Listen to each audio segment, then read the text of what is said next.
안녕하세요, 맹피셜입니다. 오늘은 아스날 팬들이 사랑할 수밖에 없는 주장 마르틴 웨데고르에 대해 얘기해보겠습니다. 그럼 재밌게 봐주세요. 마르틴 웨데고르.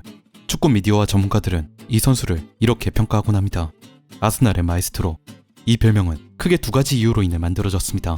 하나, 웨데고르가 경기 중에 마치 지휘자처럼 동료들에게 손짓하며 지시하는 모습. 둘, 아스날이라는 팀 전체의 경기를 조율하는 놀라운 플레이메이킹 능력 때문이죠. 저는 이 두 관점으로 만들어진 마이스트로라는 별명이 웨데고르를 굉장히 잘 설명해주고 있다고 생각합니다. 23-24 시즌 현재 웨데고르는 빅찬스 창출 13회로 프리미어리그 전체 3위, 경기당 키패스 생성 2.9개를 기록하며 마찬가지로 리그 3위에 랭크 중입니다. 그의 데이터들은 대부분 동료와의 연계, 특히 공격 시퀀스 전개에 특화되어 있습니다. 그는 빌드업, 파이널 서드에서의 기회 생성, 전개의 마무리까지 단언컨대 아스날의 공격 시퀀스에 누구보다 많이 관여합니다. 지금부터 웨데고르가 어떤 방식으로 아스날의 플레이를 지휘하고 있는지 두 가지 포인트를 살펴보겠습니다. 첫 번째 포인트, 웨데고르의 패스입니다. 현재 아스날은 프리미어리그에서 가장 점유율과 지공을 강조하는 팀 중 하나입니다. 그렇기에 선수들은 안정적이고 부드러운 패스를 추구하며 아르테타가 세팅한 이 시스템, 이 포지션 플레이 안에서 수려한 패스워크들을 만들어내죠. 이런 선수들 가운데 단 한 명 자유로운 패스를 하도록 허락받은 선수가 있습니다.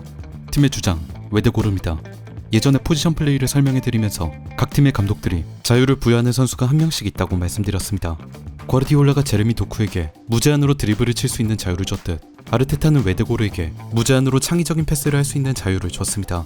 아스날이 볼을 전진시키는 목적, 빌드업의 목표는 웨데고르가 오른쪽 하프 스페이스에서 앞에 동료들을 둔 채 볼을 잡아 창의적인 패스를 할 수 있는 상황을 만드는 겁니다. 그리고 이렇게 웨데고르가 볼을 잡으면 전방 아스날 선수들은 누군가 한 명 반드시 박스를 향해 침투하려는 움직임을 가져갑니다. 이게 미끼 역할이 될 수도 있고 진짜로 스루 패스가 들어와 좋은 침투 장면이 나올 수도 있죠. 웨데고르는 이번 시즌 스루 패스 성공 27회로 프리미어리그 1위를 차지하고 있으며 이는 2위인 루카스 파케타의 23회보다 4개 많은 수치입니다. 실제로 파이널 서드까지 올라갔을 때 아스날의 다른 선수들은 웨데고르의 이 스루 패스의 덕을 톡톡히 보고 있습니다. 사카, 마르티넬리, 최근엔 하베리츠까지 박스 근처에서 안쪽 공간으로 뛰어들어가면서 그의 패스를 봤습니다. 그렇다면 웨데고르의 패스는 공격 진영에서 어떻게 이토록 좋은 찬스들을 만들 수 있는 걸까요? 평소 저는 웨데고르를 얘기할 때 또 다른 오른쪽 하프 스페이스의 플레이메이커 케빈 데브라이너와 비교하는 걸 좋아합니다. 두 선수 모두 뛰어난 플레이메이킹과 패싱 능력을 가지고 있고 오른쪽 하프 스페이스에서 활동한다는 공통점을 보입니다. 하지만 두 선수가 결정적으로 다른 게 있습니다. 바로 주발입니다. 웨데고르는 왼발, 데브라이너는 오른발잡이죠. 이 주발의 차이가 오른쪽 하프 스페이스에서 두 선수의 결정적인 차이점을 만들어냅니다. 먼저 데브라이너부터 살펴보겠습니다. 데브라이너는 하프 스페이스 혹은 측면에서 소유권을 얻으면 오른발 앞에 볼을 두고 가까운 쪽보단 먼 쪽을 바라보는 경향이 강합니다. 반대쪽 측면에 있는 윙어나 파포스트에 위치한 혼란을 겨냥해 크로스를 차올리는 겁니다. 데브라이너가 볼을 잡고 오른발 각도를 만들 때 반대쪽 시티 선수들은 일제히 날아오는 볼을 잡을 준비를 취하며 이 패턴으로 좋은 득점 장면들을 여럿 만들곤 했습니다.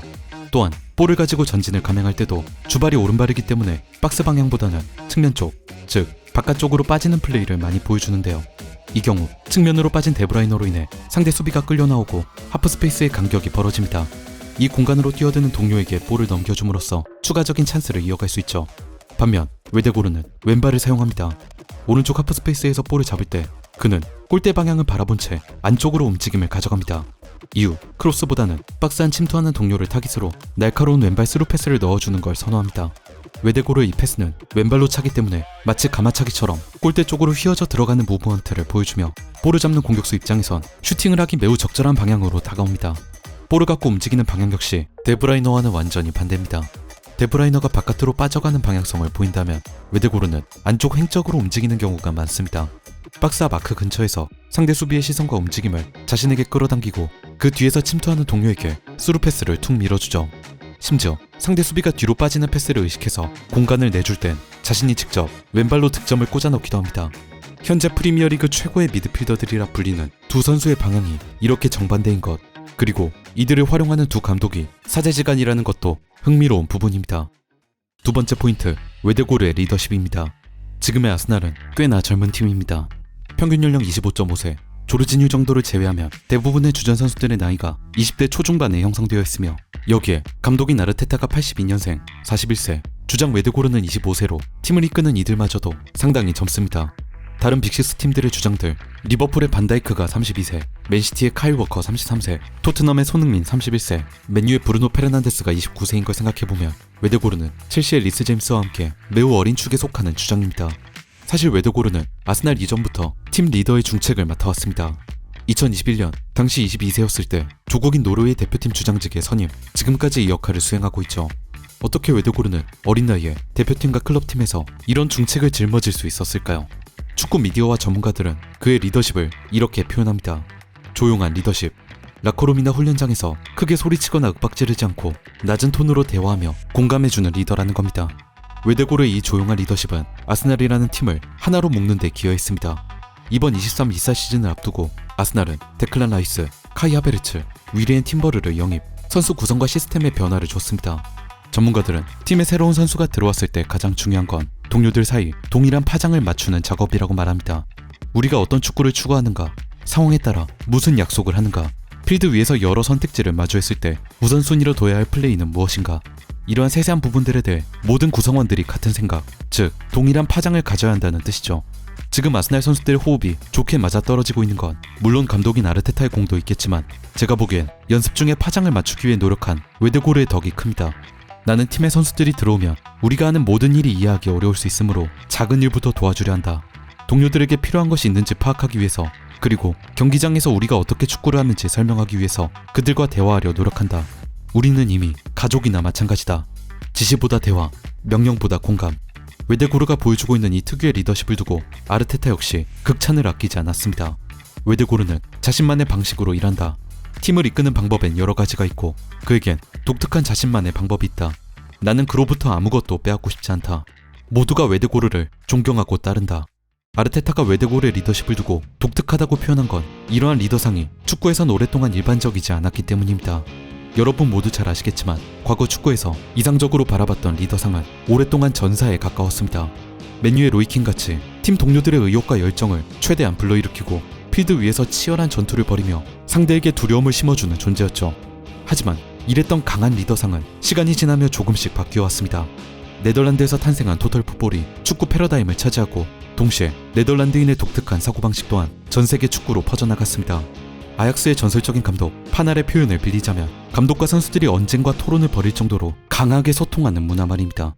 이제 현대 축구에선 더 이상 과거처럼 절대적인 감독의 말이 선수들을 지배하지 않습니다. 선수들은 자신의 쓰임이 이해가 가지 않으면 감독에게 설명을 요구하기도 하고 끝까지 납득이 가지 않을 경우 저항하기도 합니다. 경기 중 데브라이너가 터치라인 바깥에서 소리치는 과르디올라에게 닥치라고 반항하거나 도중에 교체되어 나가면 잔뜩 화가 나서 자기가 왜 빠져야 했는지 따지는 장면들을 떠올려 보시면 아마 쉽게 이해가 가실 겁니다.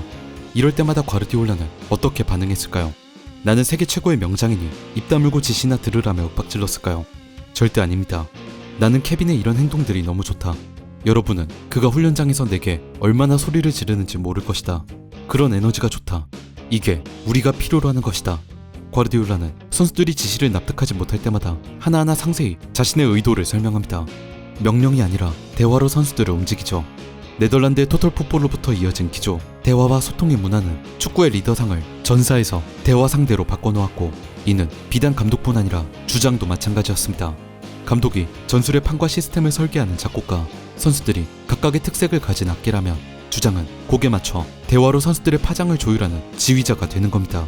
그렇게 아스날의 지휘자 마이스트로라는 웨데고르의 별명은 현대 축구의 이상적인 주장의 모습을 명확히 담고 있습니다. 팀 구성원들 목소리 하나하나에 귀를 기울이고 이들의 강점을 살릴 수 있는 방법이 없는지 고민하며 때론 감독 앞에 나서서 새로운 대안을 제시할 수 있는 리더십. 이젠 카리스마와 통솔이 아니라 대화와 이해가 리더의 품격입니다. 이런 웨데고르가 있는 아스날은 대화와 소통의 문화를 토대로 더 좋은 축구, 더 나은 결과를 향해 나아가고 있습니다.